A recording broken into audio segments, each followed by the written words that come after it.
1470億港元，50萬人血本無歸。繼 JPEX 之後有一單1000億騙局。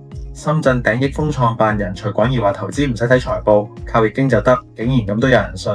至於點解咁多人中招，一次靠講兜售各種名目理財產品，例如定期、原始股權、期權等，然後再玩借殼香港上市，將空殼公司變成8億市值嘅妖股，包車請信中住5星級酒店，見外國前總統中住4季酒店，開股東大會，等個以為買到寶，其實係左手加右手，26個人為奴，17個係自己員工，將股價由0.52元炒到28元，升54倍。最離譜係沙田區員梁家輝，由2016年做頂益豐非執董，8年收1002萬酬金，平均每月10萬，係區議員人工嘅3倍。但佢喺區議會利益申報竟然寫冇，被劇爆先話萬份協議遺漏咗。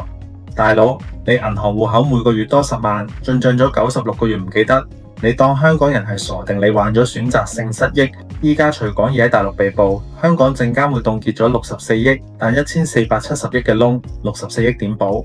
好多苦主賣樓借財仔拎醫病錢嚟投，換嚟嘅係一張廢紙同埋區議員嘅萬份協議。協議值幾錢？可以當飯食定係可以贖翻層樓？大家記住，凡係理財同玄學掛鈎，一律當神棍處理。我係金仔，下集見。